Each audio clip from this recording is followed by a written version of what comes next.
كل قصة وراها لحظة، وكل لحظة بتكتب تاريخ جديد. في الفيديو ده هنتكلم عن الشقة رقم 6 والسر اللي محدش عارف يفسره.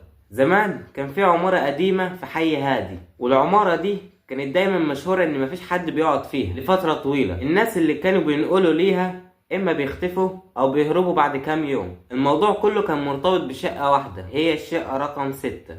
في كلام كتير عنها، منهم اللي قال انها مسكونة، ومنهم اللي قال ان اللي سكنوا فيها كانوا بيعملوا طقوس شيطانية، لكن الاكيد ان محدش استحمل العيشة فيها. البطل بتاع قصتنا اسمه خالد، شاب بسيط كان بيدور على شقة رخيصة عشان يعيش فيها. بعد ما ساب شغله وقرر انه يعيش حياة جديدة، لما عرف عن الشقة رقم 6 وسعرها الرخيص قرر يروح يشوفها. ولما وصل ليه العمارة شكلها قديم، الحيطان متشققة والمكان كله صوته مكتوم وكأن الهوا واقف. ولكن يا عزيزي المشاهد، العمارة كانت هادية بطريقة مش مريحة، بس خالد كان مضطر انه يسكن علشان ما كانش معاه فلوس كتيرة. اول ما دخل الشقة حس بحاجة غريبة، الجو كان بارد بطريقة مش طبيعية حتى وهو في عز الصيف. قال في نفسه مجرد اوهام.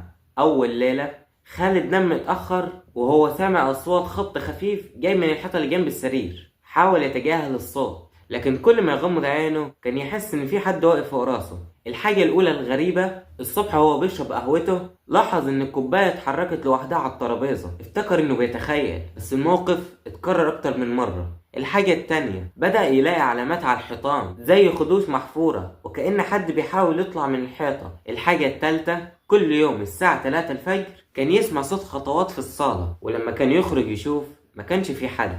في الليلة الرابعة خالد قرر يصور بكاميرا موبايله علشان يعرف مصدر الأصوات. ساب الكاميرا شغالة طول الليل، ولكن لما صحي وشاف التسجيل قلبه وقع من الخوف.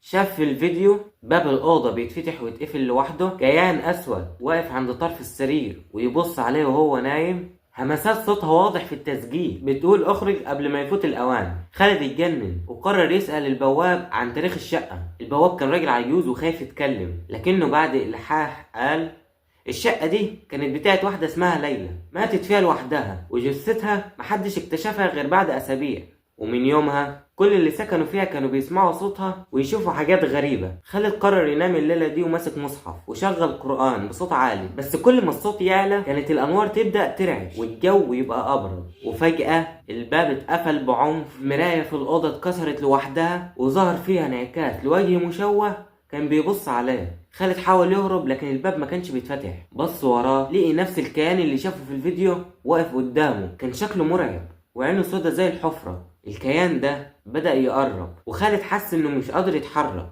فجأة صوت الأذان طلع من تليفونه والكيان اختفى في ثانية. خالد جري بره الشقة مفكرش يرجع لها تاني. بعد فترة عرف ان الشرطة فتحت الشقة واكتشفت ان في جثة مدفونة تحت الأرضية، والجثة دي كانت واضح انها لراجل اتقتل من زمان. الحكاية انتشرت لكن الشقة فضلت مسكونة ومفيش حد قدر يقعد فيها تاني. بس وكده اكون خلصت قصة النهاردة، يا رب تكون عجبتكم. ما تنسوش تدعموني بلايك واشتراك في القناة، واستنوني في القصة الجاية الساعة 9 مساء. سلام.